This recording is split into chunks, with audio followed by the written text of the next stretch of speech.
अरविंद, लखनऊ आए हुए में सिर्फ 3 महीने हुए हैं और ऐसा लग रहा है जैसे बरसों हो गए। लगने से कुछ नहीं होता मैडम, बरसों का मतलब होता है बाल बच्चे। और हमको देख लो, अभी तक ना एक भी बेटी ना बेटा। बहुत बदमाश हो गए हो। अभी हमारी शादी को सिर्फ 3 ही महीने हुए हैं। तो क्या हुआ, 4G का जमाना है, आजकल सब कुछ फास्ट डाउनलोड होता है। ये रात को कौन हो सकता है? 12 बजे इतनी रात को?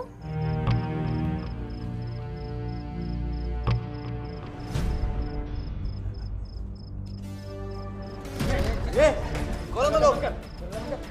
कौन हो तुम लोग? आवाज नहीं। कौन है आप लोग? चल चल चल चल चल चल चल चल चल। बांध जल्दी उसको। कौन हो तुम लोग? हिलना नहीं। बचाओ। ए चुप, हिलना मत। अभी तक समझ नहीं आया तुझे? लूटने आए हैं हम लोग, और घर में जितना माल है चुपचाप बता दे, और कहाँ पे रखा है। और हाँ, ईमानदारी से बताना, चालाकी की ना तो हानिकारक होगी तुम दोनों की। नहीं बताऊंगा। अच्छा बता। प्लीज छोड़ दो उसे, हम नए हैं यहाँ पर, हम अभी सेट भी नहीं हुए हैं यहाँ पर। और भाभी जी, हम यहाँ चंदा लेने नहीं आए हैं जो हम आपकी सेट होने की प्रतीक्षा करेंगे। चुपचाप बताइए माल कहाँ रखा है, इसी में आपकी खैरियत है। नहीं तानिया, कुछ मत बता रहा उन्हें। बताने तो उड़ा दूंगा इसको। ठीक है, मैं बताती हूँ, उसे कुछ मत करो। वो अलमारी में। जल्दी आ।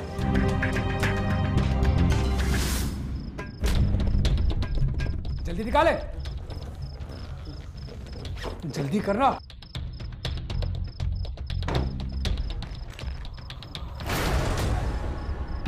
मिल गया, मिल गया। अब चला जाए। अब तो छोड़ दो उसे। अबे ओ, अरे क्या उधर टुकुर टुकुर देख रहे हो? चलना। साले जन्नत देख रहे हैं। ओए, पागल हो गए तुम लोग? अबे चुप। भाई भाभी जी तो सच्ची में बहुत खूबसूरत है, देख के मेरी नीयत बदल गई। सॉरी भाई, दिल आ गया बस मेरा, एक बार दे दे बस।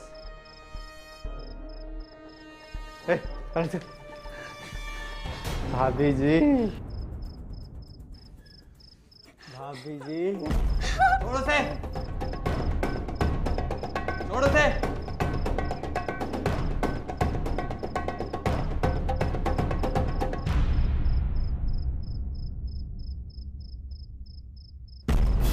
सही कहा, ये तो गजब की जवानी है।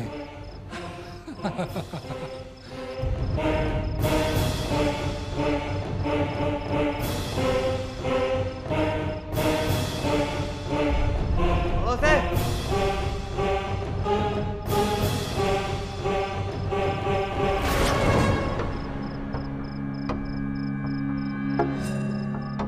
चल। अरे हम भी ट्राई करें। चल, बच्चा है अभी, चल। क्या ट्राई करेगा रे?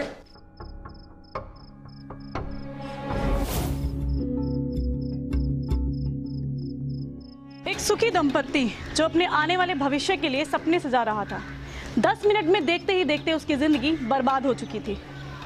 नमस्कार, मैं हूं डिंपल सोनी और आप सभी का स्वागत करते हैं जुर्म के इस नए एपिसोड में। दोस्तों, ये कहानी है यूपी की राजधानी लखनऊ की। अरविंद और तानिया की शादी को अभी सिर्फ 3 महीने हुए थे और लखनऊ आए हुए भी उन्हें सिर्फ 3 महीने हुए थे। अपनी गृहस्थी को लेकर उन्होंने जो सपने सजाए थे वो इतनी जल्दी बर्बाद हो जाएंगे, इसकी उन्होंने कल्पना भी नहीं की होगी। अरविंद ने जब दरवाज़ा खोला तो उसे क्या पता था कि दरवाजे पर उसकी बर्बादी खड़ी है। जुर्म के कदम उनके घर में दाखिल हो चुके थे। न सिर्फ कैश और ज्वेलरी लूटी गई, बल्कि चाकू की नोक पर एक नवविवाहिता की इज्जत भी लूटी गई। तनो, ओ तनो,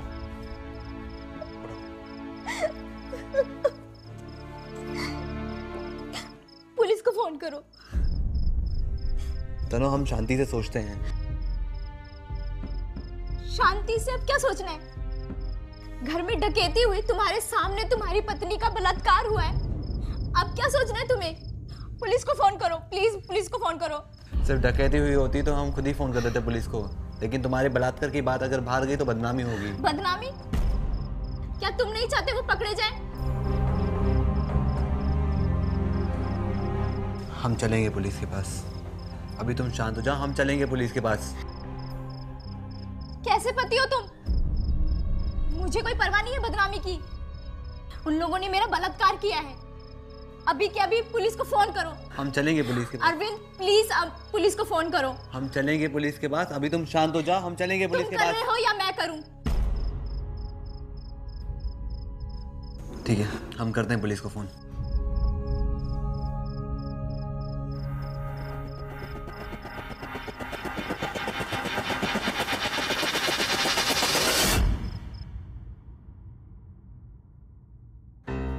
कुमार, ये केस हमें जल्दी क्रैक करना होगा, बिकॉज ऊपर से बहुत प्रेशर है, समझ रहे हो तुम? सारी पेट्रोलियम टीम को घटना की जानकारी दे दी गई है। कोई ना कोई लीड जरूर मिल जाएगी सर जी। रात 12 और 1 के बीच में दरवाजे की घंटी बजती है और अरविंद दरवाजा खोलते हैं।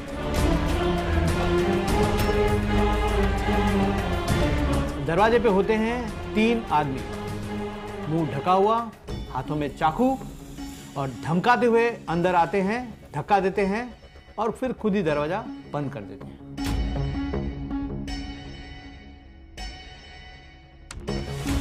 अरविंद के बयान के मुताबिक चाकू दिखाकर डराते हैं, फिर रस्सियों से बांध देते हैं।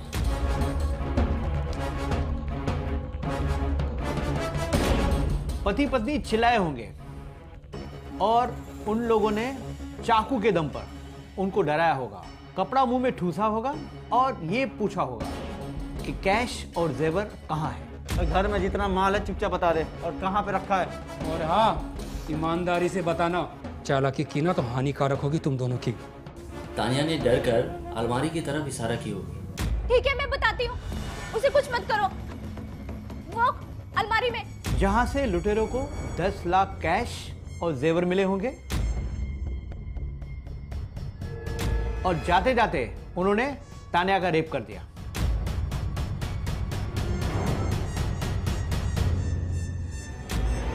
सर जी वो थे 3, लेकिन 2 जन ने रेप किया।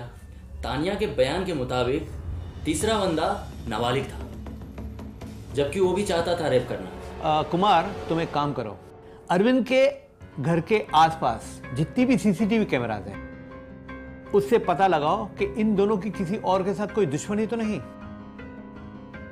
खास करके ये क्रॉस चेक करो। जी सर।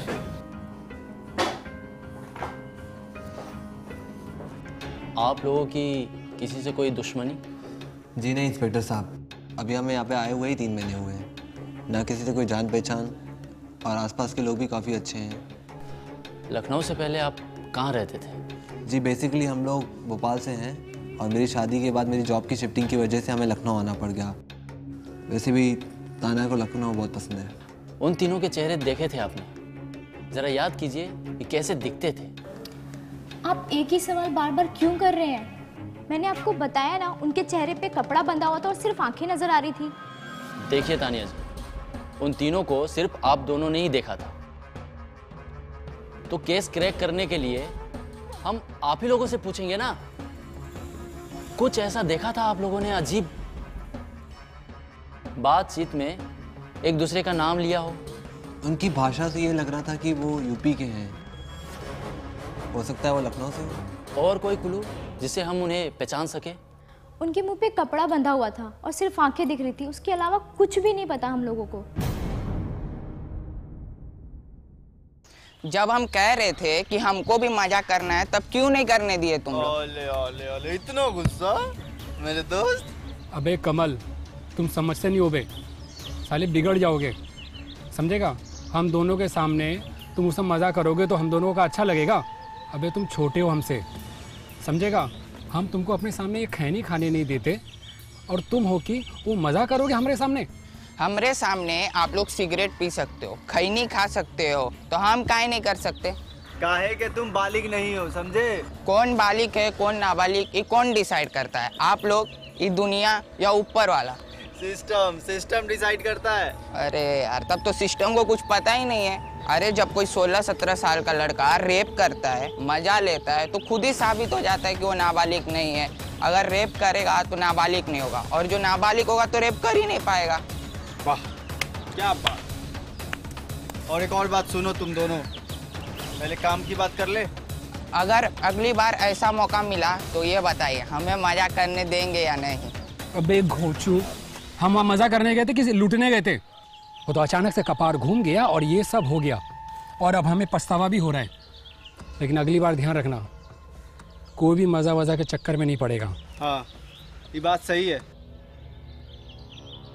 और आज से 3 महीने तक ये नोट कोई खर्च नहीं करेगा। क्या? लेकिन क्यों? ये सारे नोट बैंक का होता है और इसमें सीरियल नंबर होता है, और सीरियल नंबर से हम सबको पुलिस पकड़ लेगी। लेकिन हम चेक किए, सारे मिक्स नोट है, सीरियल तो है ही नहीं। अब जो मैंने बोल दिया बस बोल दिया, बहस नहीं होगा अब। लेकिन हमको पैसा ही घर भेजना है। अरे हद है यार, इसीलिए हम तुमसे कह रहे थे कि इसको साथ में नहीं रखते। अब देखा ना, बच्चे की दोस्ती जी का जंजाल होता है।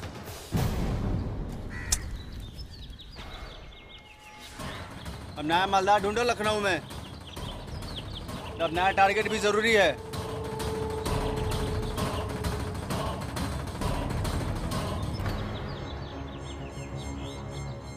सर ज़्यादा तो इनके बारे में नहीं सुना है, पर इतना जानता हूँ कि काफ़ी अच्छे लोग थे और पति पत्नी में काफ़ी प्रेम था। वारदात वाली रात आपने यहाँ से किसी को आते जाते देखा, झगड़ते हुए या चीखना चिल्लाना वगैरह? नहीं सर। ये अरविंद आदमी कैसा है? दोनों अच्छे हैं सर, बताया तो सही। पिछले 3 महीने में ऐसा कुछ आपको अजीब लगा हो? नहीं सर। सर एक बात पूछे? हाँ पूछिए। कांड अरविंद जी के यहाँ पे हुआ है और आप उन्हीं के बारे में पूछ रहे हैं, ये कैसी तकसीफ है? कुछ केस ऐसे होते हैं कि उसे सॉल्व करने के लिए उल्टा सोचना पड़ता है, उल्टी तफ्तीश करनी पड़ती है। क्या करें, हमारा काम ही ऐसा है। शहर छोड़कर जाइएगा। Okay sir.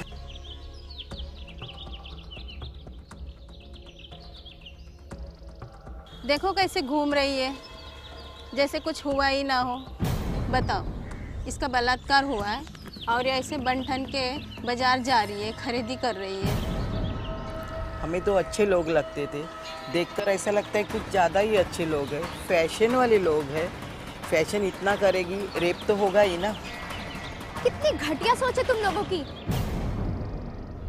यहाँ मेरी जिंदगी उजड़ गई है और तुम लोग मुझे ताना मार रही हो। चलो तनु। रुको अरविंद, मुझे बात करने दो इन दोनों से। तुम्हें पता भी है ये दोनों क्या बकवास कर रही थी? ये कह रही हैं कि ऐसा फैशन करेगी तो रेप तो होगा ही। वाह, क्या प्रवचन दे रही हैं ये दोनों। अपनी लाइन सुना दी तो चल दी, जवाब भी सुनती जाओ। ऐसा नहीं है भगवान ने मुंह दिया है तो तुम कुछ भी बकोगी। अगर बक दिया है ना तो उसका जवाब भी सुन लो। रेप क्या होता है पता है तुम्हें? जिसका रेप होता है ना, उस पे क्या गुजरती है उसी को ही पता है। औरत होके ऐसी सोच रखती हो, फैशन और कपड़ों की वजह से रेप होता है। खुद सोचो, ये जो 8 साल, 4 साल, 5 साल की लड़कियों का जो रेप हो रहा है वो कपड़ों और फैशन की वजह से हो रहा है। कैसी सोच रखती हो, बात करती हो। चलो अरविंद। तुम्हें बाहर ऐसे तमाशा नहीं करना चाहिए था तनु। तमाशा? मैं कर रही थी तमाशा, और वो जो 2 भैंसे मुझ पे ताना कस रही थी वो सही था। तो सुन लेती है कान से, क्या बिगड़ जाता? इसलिए पुलिस में आने से रोक रहे थे। बदनामी होगी, लोगों को धीरे धीरे पता चल रहा है। सोचो, तुम्हारे पिता को भी नहीं मालूम, सोचो उन्हें पता चलेगा तो उन्हें कैसा लगेगा। लोगों की नजरें बदल जाती है तन्नू, अजीब अजीब नजरों से देखने लगते हैं। तुम अपनी नजरों की बात करो। क्या तुम्हारी नजरों में मेरी इज्जत कम हो गई है, या तुम्हारे दिल में मेरे लिए प्यार कम हो गया है? ऐसा नहीं है, तुम नहीं समझ रही हो। ये दुनिया, ये समाज, ये सब मैं समझती हूँ। तुम हो मेरी दुनिया, और तुम किस दुनिया की बात कर रहे हो? अरविंद, रेप हुआ है मेरा, गलत मेरे साथ हुआ है, बुरा मेरे साथ हुआ है, और तुम मुझ पे इस तरह से सवाल उठा रहे हो। तुम्हारी पत्नी हूं मैं, टूट चुकी हूं। तुम्हारे इस बर्ताव से ना मैं बिखर जाऊंगी अरविंद। हाँ, हम उन्हें छोड़ेंगे नहीं, वो तीनों ज़रूर पकड़े जाएंगे। प्लीज़ मुझे माफ़ कर दो, मैं ही दूसरों की तरह सोचने लग गया था। प्लीज़ अनु।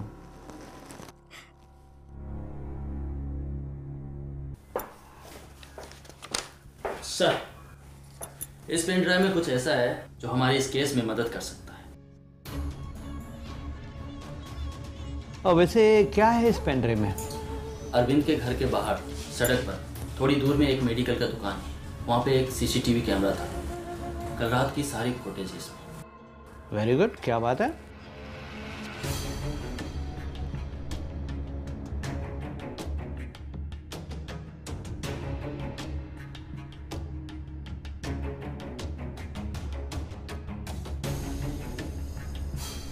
कुमार, तुम एक काम करो, इस बाइक के नंबर की पूरी डिटेल निकलवाओ।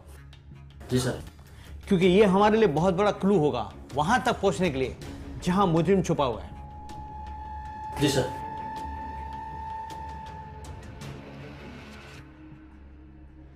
ये यूपी 14 CP 7689 बाइक तुम्हारा ही है? हाँ सर, बाइक तो मेरी है सर, लेकिन मैंने दीपांकर को बेच दी थी। ये दीपांकर कहाँ मिलेगा? केसर बाग सर। कुछ हुआ है क्या सर? एक कांड हुआ है, उस कांड में 3 जन शामिल हैं। ये बाइक भी उसी में इस्तेमाल किया गया है। ये एक सेकेंड, हाँ, ये देखो, इन तीनों में से दीपांकर कोई हो सकता है क्या? सर फोटो तो धुंधली है सर, कुछ कह नहीं सकते सर। एक बात बताओ, ये जो तुम्हारा दोस्त दीपांकर है, ये इंसान कैसा है? ये ऐसा कुछ कर सकता है क्या? सर दुनिया तो बहुत ख़राब है सर, कुछ कह नहीं सकते। हाँ, दुनिया तो ख़राब है, कौन कब कैसा क्या करे पता नहीं। मैं दीपांकर के घर जा रहा हूँ, अगर इत्तेफाक से उसका कॉल आए, फ़ोन आए, तो उसे कुछ मत बताना, बहुत मुश्किल में पड़ जाओगे। जल्दी से उसका पता दो, मैं उसके घर जाता हूँ।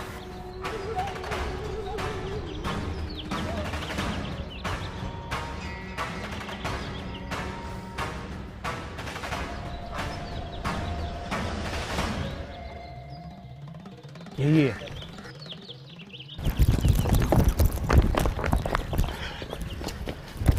अरे हमको क्यों मार रहे हो? हमने क्या किया? तुमको क्यों मार रहे हैं? तुम्हारे दोस्त अपूर्वा ने सब कुछ बता दिया है बेटा। उसने बाइक तुमसे ही बेची थी। कसम खा रहे हैं, सच सच बक दे, नहीं तो ऐसा तोड़ेंगे कि सारा बत्ती सी बाहर आ जाएगा। जब मुंह खोलेगा खाना खाने के लिए, खा नहीं पाएगा, तब खोल पाएगा। अब शराफत से मुंह खोल और सच बता। कैसे धर्म संकट में डाल दिया हमको, क्रिया के लिए हमको वो। अगर हमने नाम बता दिया तो हमारी माँ ही मर जाएगी। और अगर ये पता चला तेरी माँ को कि तू बलात्कार और डकैती में शामिल है, तो क्या तेरी माँ की उम्र लंबी हो जाएगी? अब पता कौन कौन है तेरे साथ, और ये बता किसने तुझे ये नाम बताने के लिए मना किया है? जल्दी बोल। आज ही फ़ोन करके उसने कहा है कि बाइक के बारे में पता चलेगा तो पुलिस मेरे तक पहुंच जाएगी और पुलिस पूछेगी तो मैंने नाम नहीं बताना है। लगता है ये ऐसे नहीं मानेगा। तुम एक काम करो, इसकी दोनों टांगे तोड़ दो। बताता हूँ सर, बताता हूँ, मैं उसका नाम बताता हूँ सर। बड़ी ही तेजी और फुर्ती के साथ लखनऊ पुलिस ने इस केस को क्रैक कर लिया था और बहुत जल्द इस केस की सच्चाई सबके सामने आ गई थी। लेकिन जब इस रहस्य से पर्दा उठा तो ये केस अपने ही सर के बल उलट गया। इंस्पेक्टर कुमार ने सही कहा था कि जो केस जितना सीधा दिखता है, उसकी तफ्तीश उतनी ही टेढ़ी होती है। सीसीटीवी से निकली बाइक की तस्वीर, तस्वीर से निकला बाइक का नंबर और नंबर से मिला दीपांकर। और जब दीपांकर ने राज खोला तो पुलिस भी हैरान रह गई। इस केस में शुरू से ही 3 अपराधी नजर आ रहे थे और पुलिस भी तस्वीर में दिखने वाले 3 अपराधियों की तलाश कर रही थी। लेकिन ऐसा नहीं था। वारदात के समय इन तीनों के अलावा एक शख्स और था जो इस केस का मास्टरमाइंड था और दीपांकर ने उसी मास्टरमाइंड का नाम बताया था। अरविंद ले गया था बाइक, 2 दिन के लिए मांग के लेके गया था। नई पहचान हुई थी, आदमी भला लग रहा था, इसके लिए दे दिए। लेकिन जब इस कांड के बारे में सुना और आज इस बाइक के बारे में सुना तो हम डर गए थे, इसलिए आपको देखकर हम भागे थे। हम कुछ नहीं जानते, अरविंद सब कुछ जानता है। अरविंद को तो उठाएंगे। एक काम करो कुमार, इसे भी उठा कर लेके चलते हैं। हमने कुछ नहीं किया सर, हमने कुछ नहीं किया, हमने कुछ नहीं किया।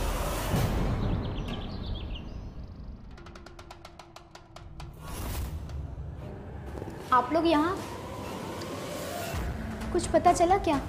पता तो चला तानिया जी, वो 3 नहीं 4 थे। 4 थे? मुझे अच्छे से याद है, उस दिन सिर्फ 3 लोग थे। आपके पति अरविंद कहाँ है? वो बाहर गए हैं, काम से आते ही होंगे। लेकिन ये 4 का क्या मतलब है? मतलब तो वही बताएगा जो चौथा है। अच्छा एक बात बताइए तानिया जी, 2 दिन पहले आपके घर में कोई बाइक आई थी? हाँ, अरविंद लाए तो थे, लेकिन क्यों? आइए आइए, आपका ही इंतजार हो रहा था। कुछ पता चला वो लोग कौन थे? वो तो तुम बताओगे ना कि वो कौन थे। चलो। अरे ये क्या बदतमीजी है? आप लोग कहाँ ले जा रहे हैं मेरे पति को? सच उगलवाने के लिए। चलो। अरे पर मैं क्यों?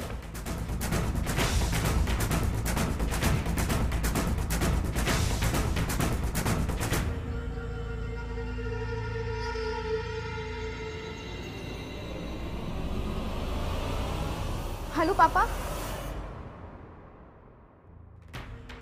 मेरा घर बर्बाद हुआ, मेरे घर में डकैती हुई, मेरा रेप हुआ और आप लोग मेरे ही पति को उठाकर लेकर आ गए। अच्छा तरीका है अपनी नाकामी छुपाने का।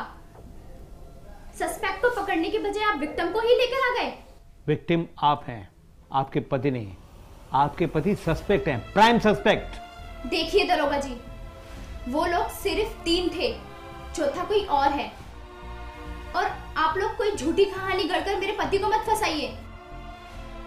सस्पेक्ट को नहीं पकड़ पा रहे तो मेरे पति को फंसा रहे हैं आप लोग। देखिए तानिया जी, आप हम पर उंगली उठाने के बजाय अगर आपने अपने पति के जिंदगी पर नजर डाली होती तो आज ये वारदात न होती, ये केस न होता। आपके पति ने लखनऊ के एक टुच्च डॉन से 8 लाख रुपए कर्ज के तौर पर लिए थे। इस बात की हमको पुख्ता जानकारी है। ये क्या कह रहे हैं आप लोग? कुछ भी कहानी बना रहे हैं। शायद इसीलिए ही अरविंद मुझे मना कर रहे थे कि पुलिस के पास ना जाएं, क्योंकि उन्हें पता था कि पुलिस हमेशा निर्दोष को ही पकड़कर टॉर्चर करती है। इसका मतलब आपके पति नहीं चाहते थे कि पुलिस को इस बात की जानकारी हो कि आपका रेप हुआ है और आपके घर में डकैती हुई है। फिर तो पक्का ये गारंटी है कि अरविंद का इस केस से कुछ ना कुछ तो संबंध जरूर है। अभी तो हमने सिर्फ उसके बिठा के रखा है, इंक्वायरी शुरू नहीं की है। पर आप यकीन मानिए, आपके भोले पति सच बोलेंगे, सिर्फ सच बोलेंगे। आपको भी इस बात का पता चलेगा, सच का। क्या सबूत है आपके पास? वो बाइक आपके पति ने ही दी थी उन तीनों को फरार होने के लिए।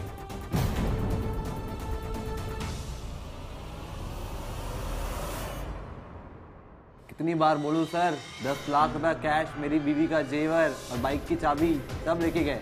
तुमने अपने बयान में इस बात का जिक्र तक नहीं किया। मेरे ही सामने मेरी बीवी की इज्जत लूटी जा रही थी साहब, और आपको बयान की पड़ी है। बयान तो इधर उधर हो जाता है। तुम्हारी पत्नी, उसका भी बयान इधर उधर हो गया। यूपी भाषा में बोलने वाले 3 लोग, उसका एक एक बारीकी तुम्हारी पत्नी ने बताई और बाइक की चाबी छीन कर ले गए, पर ये भूल गई। और तुम्हें बस एक ही बात याद थी कि साहू भैया का 8 लाख का कर्ज चुकाना है, कैसे भी करके। क्यों, सही कहा ना मैंने? पूरा बही खाता निकाल चुके हम तुम्हारा। अरविंद ले गया था बाइक, 2 दिन के लिए मांग के लेके गया था। नहीं पहचान हुई थी, आदमी भला लग रहा था इसके लिए दे दिए। लेकिन जब इस कांड के बारे में सुना और आज इस बाइक के बारे में सुना तो हम डर गए थे, इसलिए आपको देखकर हम भागे थे। हम कुछ नहीं जानते, अरविंद सब कुछ जानते। 8 लाख का कर्ज था तुम पे और वो तुम्हें अर्जेंट चुकाना था। 10 दिन का समय था और इसी बात से तुम डरे हुए थे। इसी बीच तुम्हारे ससुर ने कोई जमीन खरीदने के लिए 10 लाख भेजने की बात की थी। वो तो चेक देने वाले थे, लेकिन कैश की जिद तुमने की। कैश के लिए तुमने मना लिया। अगर पैसे बैंक में होते तो डकैती का प्लान भी नहीं बनता। मन करता है तो एक चढ़ा मार दूं तेरे को।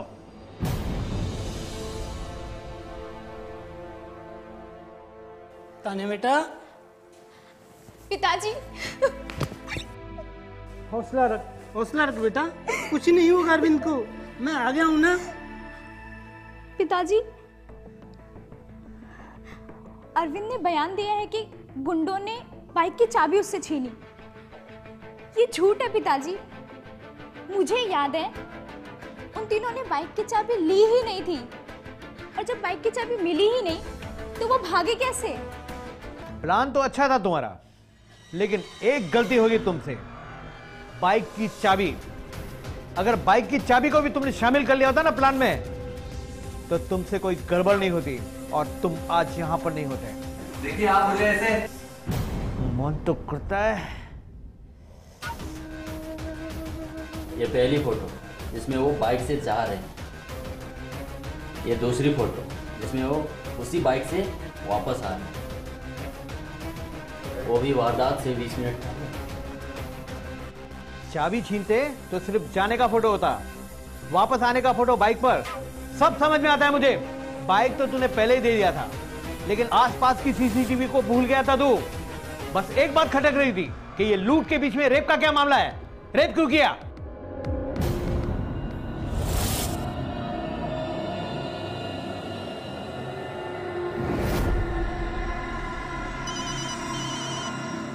अरविंद का फोन है, शायद वो भूल गया है।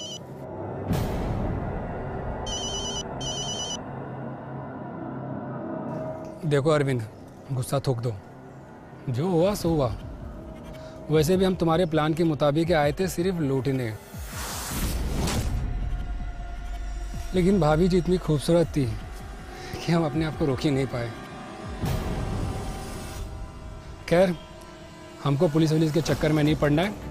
जितना जल्दी हो सके आके हमसे मिलो और पैसे का हिसाब करो, फिर तुम तुम्हारे रास्ते और फिर हम हमारे रास्ते।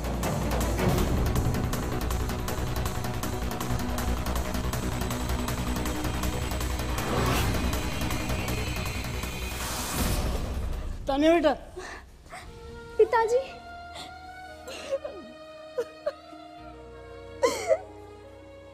पिताजी मैंने सोचा भी नहीं था, सारा प्लान अरविंद का था। क्या? हाँ पिताजी, सारा प्लान अरविंद का था।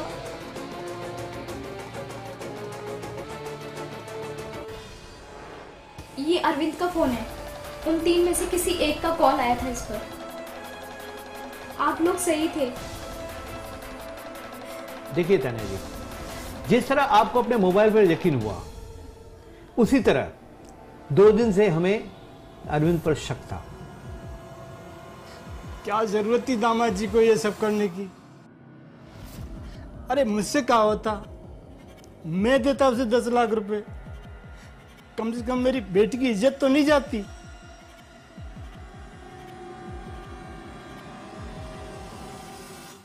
सच तो हम जान चुके हैं, बस तुम्हें कबूल करना है। खाना पूर्ति भी तो हमें करनी होती है। तेरे इस प्लान के चक्कर में एक औरत की इज्जत लूट ली गई। तुझमें जरा सी भी शर्म बाकी है तो सच बता। तेरे ही सामने तेरी ही पत्नी का तेरे ही बुलाए हुए गुंडों ने रेप किया, तुझे थोड़ी भी शर्म नहीं आई? बोल सच क्या है? यहाँ आने से पहले मैं भोपाल में रेडी अन्ना से मिल चुका था। यहाँ मुझे बिजनेस स्टार्ट करना था, इसलिए मैंने उसे 10 लाख रुपए दिए और दे नहीं पाया, जिसकी वजह से मुझे धमकी दे रहे थे। उसकी डर की वजह से मैंने यहाँ पे सब कुछ किया। हेलो, सुबह से 4 बार फ़ोन किया, अभी फ़ोन कर रहा है? अरे तेरा बिजनेस डूब जाए तो मैं क्या करूं? मेरे भी पैसे डूबेगा क्या? कब? तेरा कॉन्फिडेंस देकर लग रहा है तुझे खुद को पता नहीं मेरा पैसा कब लौट आएगा। मुझे मेरा मुद्दल चाहिए। मैं समझ सकता हूँ लोगों की मजबूरी, ना मुझे कोई ब्याज ना कोई सूद, कुछ नहीं चाहिए, मुझे मेरा पैसा चाहिए। हाँ, वो भी 10 दिन में। तो क्या 10 साल दूं? हाँ, मुझे मेरा पैसा चाहिए, नहीं तो तेरी बीवी को उठा लूंगा और तेरी बीवी से मैं अपना पैसा वसूल कर लूंगा। अन्ना नाम है मेरा, पैसा देना जानता हूं तो लेना भी आता है। सुना है तेरी बीवी बहुत खूबसूरत है। 10 दिन में मुझे मेरा पैसा चाहिए। चोरी कर, डकैती कर, कुछ भी कर, मुझे मेरा पैसा चाहिए। तेरा टाइम स्टार्ट अब। देखो बेटा, जमीन लेके रखने में फायदा है।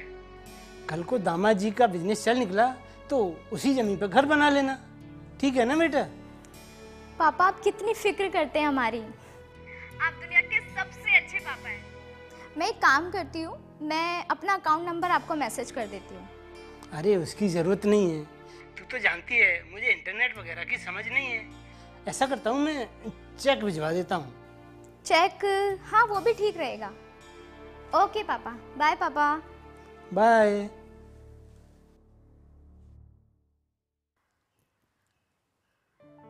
अरविंद, केसर बाग की जमीन के लिए पापा 10 लाख का चेक भिजवा रहे हैं। देखा पापा हमारी कितनी फिक्र करते हैं।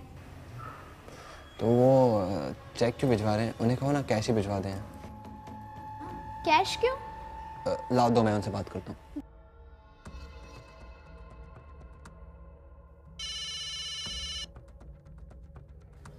फिर से फोन। हेलो। नमस्ते पापा जी। मैं ये कह रहा था आपसे कि हम अभी अभी नए नए यहाँ पे आए हुए हैं और यहाँ के बैंक थोड़े सस्ते हैं और सर्वर भी डाउन रहता है। अगर आप चेक की जगह अगर कैश भिजवा देंगे तो काफ़ी ज़्यादा ही बेहतर होगा। कैश? ठीक है बेटा, जैसा तुम चाहो। ओके पापा जी, थैंक यू पापा जी, थैंक यू।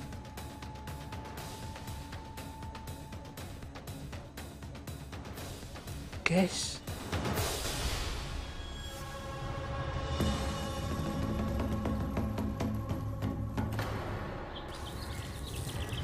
अरविंद भैया, रोजगार दिलाना है और बुलाए हो ऐसी जगह। हाँ मानो ऐसा लग रहा है कि जैसे कि आतंकवादी वाला कोई काम करना है। कुछ ऐसा ही समझो। ऐसे ही समझो मतलब? देखो अरविंद भैया, माना कि हम शक्ल से मवाली दिखते हैं, लेकिन ये उल्टा सीधा काम हमको कतई पसंद नहीं है। 50,000 मिलेंगे।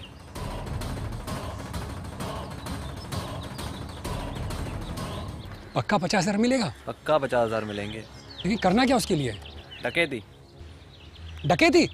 अरविंद भैया आप पगला गए हो क्या? हम डकैती करेंगे? घबराओ नहीं, हमारे घर में डकैती करनी है। बस जैसा हम बोले वैसा ही करना है। एक रात में तुम 50,000 कमा लोगे, लेकिन उसके लिए तुम्हें 2 लड़के और लगेंगे।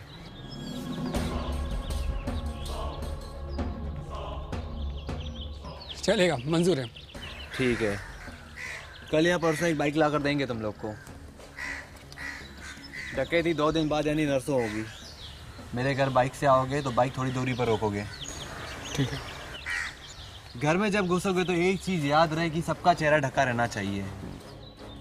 और हाँ, चाकू सिर्फ डराने के लिए इस्तेमाल होना चाहिए, चलाने के लिए बिल्कुल भी नहीं। घर में 10 लाख रुपए कैश अलमारी में पड़ा है, उसे लेके फरार हो जाना और आपस में बांट लेना। 50-50 हज़ार रुपये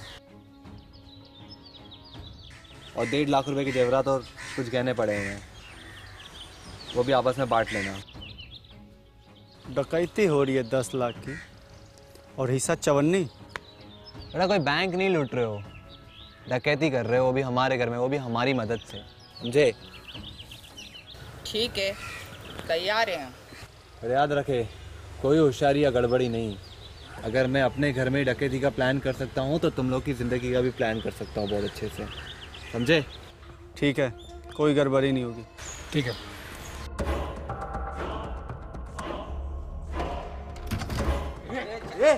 कौन हो तुम लोग? कौन हो तुम लोग? आवाज नहीं। कौन है आप लोग? चल चल चल चल चल चल चल चल चल।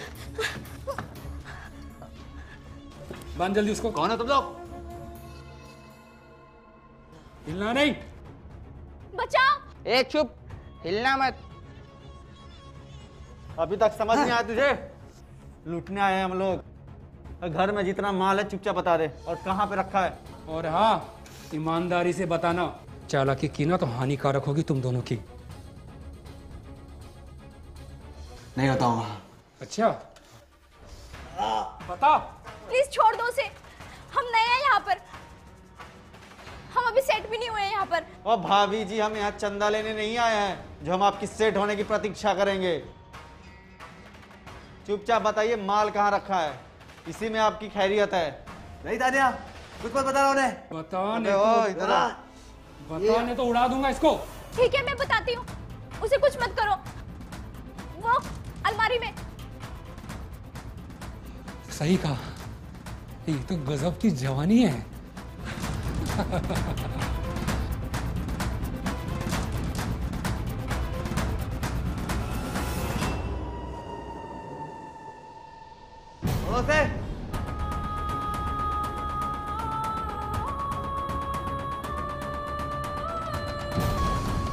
सालो, हमारे ही सामने तुमने हमारी बीवी का रेप किया।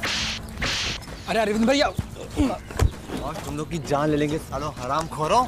नाली के इतने बड़े ढीले हो तुम लोग। अरे हमें जान से मार दोगे तो कौन बताएगा 10 लाख रुपए है कहाँ पे, कैसे चुकाओगे कर्जा? और अरविंद भैया सुनो, देखो माना कि हमसे गलती हो गई, लेकिन आप भी तो जरा सोचो, घर में इतनी अच्छी खूबसूरत बीवी रखोगे तो किसी की भी तो नीयत फिसल जाएगी ना।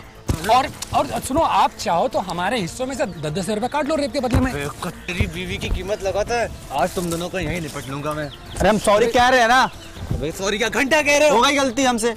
अरे भैया माफ कर दो हम लोगों को, जो कुछ भी हुआ अचानक में हुआ, हमारे प्लान में नहीं था वो सब। लेकिन भाभी को देखा तो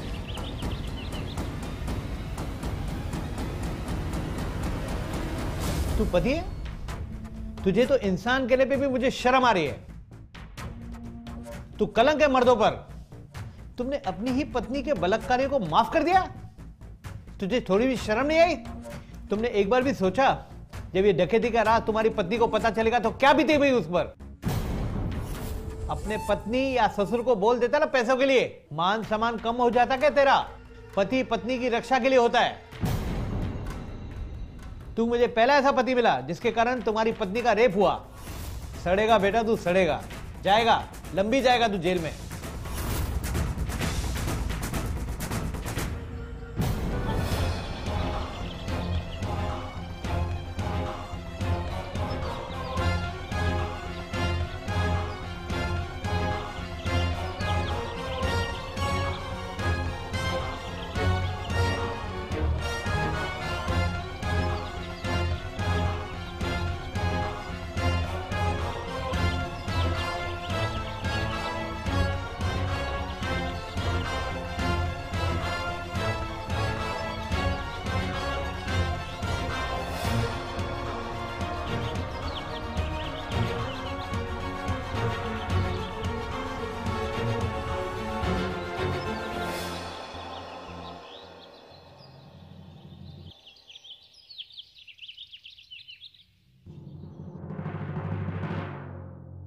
तान्या जी, इस वक्त आपकी हालत हम समझ सकते हैं, लेकिन इस पूरे केस में जो मेन सस्पेक्ट है, जो इस केस का मास्टरमाइंड है, वो आपका अपना पति है। हमने उन तीनों को भी पकड़ लिया है। बहुत ही जल्द हम चारों के खिलाफ कोर्ट में चार्जशीट पेश करेंगे। आपसे रिक्वेस्ट है, आप अपने बयान पे कायम रहिएगा। रिश्ते और विश्वास को लूटा है आपके पति ने, सजा जरूर मिलेगी। पापा से लड़कर मैंने लव मैरिज की थी अरविंद से। खुद से ज्यादा भरोसा था मुझे उस पर। वो एक बार बोलकर तो देखता, 10 लाख क्या मैं 20 लाख दिलवाती पापा से। अपने दामाद को बेटे की तरह मानने लगे थे पापा मेरे। हर मर्द का एक ईगो होता है, खोखला ईगो, और इस ईगो ने ही उसे रोक रखा था आपसे या ससुर जी से मदद के लिए। ये जो किया वो अजीब नहीं था क्या? जुर्म की हद पार की उसने। मैं उसे कभी माफ नहीं करूंगी। मैं चाहूंगी कि अदालत उसे कड़ी से कड़ी सजा दे, ताकि दूसरे पतियों को भी एक सबक मिले।